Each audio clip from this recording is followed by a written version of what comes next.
اللہ اکبر اللہ اکبر۔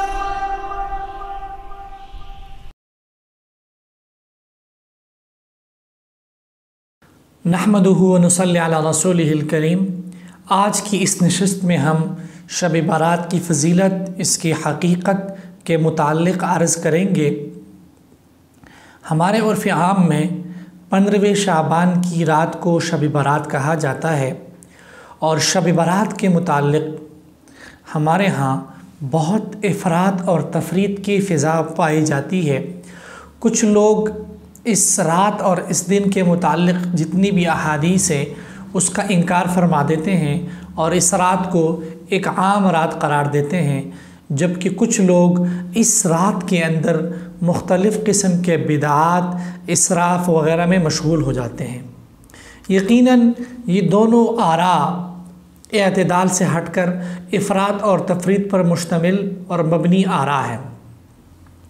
شب برات کے متعلق معتدل رائے یہ ہے کہ شب برات کی فضیلت مختلف روایات سے ثابت ہے، اور محدثین کے مطابق 10 سے زیادہ ایسے صحابہ ہیں جن سے شب برات کی فضیلت ثابت ہے۔ اگرچہ ان میں کچھ روایات ایسی ہے جو سند کے اعتبار سے کمزور ہے، لیکن محدثین کے ہاں یہ ایک مسلمہ ضابطہ ہے کہ اگر کوئی حدیث ضعیف ہو اور اس جیسی اور بہت ساری روایات وارد ہو تو دوسری روایات سے اس حدیث کو، اس ضعیف حدیث کو تقویت ملتی ہے۔ اور یہ بات بھی محدثین کے ہاں مسلم ہے کہ اعمال کے باب میں ضعیف روایات کو بیان کرنا درست ہے اور اس پر عمل کرنا بھی درست ہے۔ لیکن شب برات کے متعلق ساری روایات ضعیف بھی نہیں ہیں، بلکہ بہت سارے محدثین نے شب برات کے متعلق جو روایات ہے اس میں سے بعض روایات کو صحیح تک قرار دیا۔ چنانچہ اس بارے میں ایک روایت عائشہ رضی اللہ عنہا سے وہ فرماتی ہے کہ حضور صلی اللہ علیہ وسلم نے فرمایا، ان اللہ تعالی ینزل لیلۃ النصف من شعبان الى سماء الدنیا فیغفر لاکثر من عدد شعر غنب کلب، کہ اللہ تعالیٰ اس رات میں آسمان دنیا پر نزول فرماتے ہیں اور بنو کلب قبیلہ کے بکریوں کے بالوں کی تعداد سے بڑھ کر گناہگاروں کی بخشش فرماتے ہیں۔ لکھا ہے کہ اس قبیلے جو بنو کلب قبیلہ ہے ان کے ہاں 20,000 بکریاں تھیں۔ آپ خود اندازہ لگائیں کہ 20,000 بکریوں کے اوپر جتنے بال ہوں گے اس کی تعداد کتنی زیادہ ہوگی۔ یہ حضور نے ایک کثرت بتانے کے لیے یہ ارشاد بیان فرمائی۔ ایک دوسری روایت میں آتا ہے، ان اللہ تعالی ینزل فیہا لغروب الشمس الى سماء الدنیا فیقول الا من مستغفر فاغفر له، الا من مسترزق فارزقہ، الا من مبتلا فاعافیہ، کہ اللہ تعالیٰ دنیا کے آسمان پر نزول فرماتے ہیں اور کہتے ہیں کہ کیا کوئی ہے جو مجھ سے بخشش طلب کرے اور میں اس کو معاف کر دوں؟ کیا کوئی ہے جو مجھ سے رزق طلب کرے اور میں اسے رزق دے دوں؟ کیا کوئی ہے جو کسی مصیبت میں مبتلا ہے اور میں اس مصیبت سے اس کو نجات دے دوں؟ اور روایات سے یہ بھی معلوم ہوتا ہے کہ اس رات کے اندر پورے سال جتنے انسان پیدا ہوتے ہیں وہ لکھ دیے جاتے ہیں، اور جتنے انسان اس سال میں انتقال کیے جاتے ہیں ان کی تعداد بھی لکھ جاتی ہے۔ چنانچہ روایت میں آتا ہے کہ حضور صلی اللہ علیہ وسلم نے عائشہ رضی اللہ عنہ سے فرمایا، ما تدرین هذه اللیلہ، کہ آپ جانتی ہے کہ یہ کیا رات ہے؟ پھر تو عائشہ رضی اللہ عنہ نے فرمایا، قالت ما فیہا یا رسول اللہ، عائشہ رضی اللہ عنہ نے فرمایا کہ اللہ کے رسول اس رات میں کیا ہے؟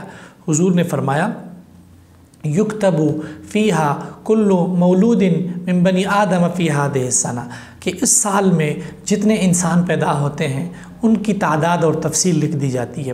ویکتب فیہا کل ہالک من بنی آدم فی ہذہ السنہ، اور اس سال میں جتنے لوگ اس دنیا سے انتقال کیے جانے والے ہوتے ہیں ان کی تعداد بھی لکھ دی جاتی ہے۔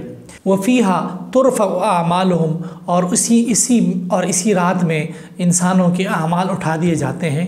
وتنزل ارزاقہم، اور ان کی روزی مقرر ہوتی ہے۔ 15ویں شعبان کے روزے کا کیا حکم ہے؟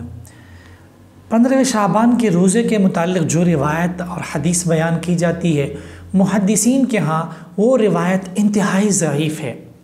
البتہ چونکہ حضور صلی اللہ علیہ وسلم شعبان کے مہینے میں روزہ رکھتے تھے اور روزے کی ترغیب دیتے تھے، اور اسی طریقے سے جو کسی بھی اسلامی مہینے کے 13، 14، 15 جو 3 دن ایام بیض ہوتے ہیں ان میں روزہ رکھنا مسنون ہے۔ اسی لیے اگر کوئی 15 شعبان کو اس نیت سے کہ یہ شعبان کا دن ہے اور یہ ایام بیض کا دن ہے روزہ رکھے گا تو یہ اس کے لیے موجب اجر و ثواب ہے۔ شب برات کی جس طرح فضیلت وارد ہوئی ہے، اسی طریقے سے کچھ ایسے بدقسمت لوگ بھی ہیں جن کی اس رات میں مغفرت نہیں ہوتی۔ چنانچہ حدیث میں آتا ہے ان اللہ تعالی لا یطلع لیلۃ النصف من شعبان فیغفر لجمیع خلقہ الا لمشرک او مشاحن، کہ اللہ تعالیٰ اس رات میں پورے مخلوق کی طرف توجہ فرماتے ہیں اور تمام مسلمانوں کی مغفرت فرماتے ہیں سوائے مشرک کے اور کینہ رکھنے والے کے۔ اور دوسری روایات سے بھی معلوم ہوتا ہے کہ بہت سارے ایسے لوگ ہیں کہ جو اس رات میں اللہ تعالیٰ کی رحمت خداوندی سے محروم ہوتے ہیں، جس میں عادی شراب پینے والے کا تذکرہ آتا ہے، والدین کے نافرمان کا تذکرہ آتا ہے، جادو کرنے والا اور نجومی کا تذکرہ آتا ہے، اور ایسے ہی بڑے گناہوں میں مبتلا ہونے والوں کا تذکرہ آتا ہے۔ ان تمام روایات سے معلوم ہوا کہ اس رات میں عبادت کرنا اور اس دن میں ایام بیض سمیت روزہ رکھنا باعث اجر و ثواب ہے، لیکن اس رات عبادت اس طریقے پر کی جائے جس طریقے پر شریعت نے عبادت بتائی ہے، انفرادی عبادت کی جائے، تہجد اور ذکر و اذکار اور تلاوت میں مشغول ہو جایا جائے۔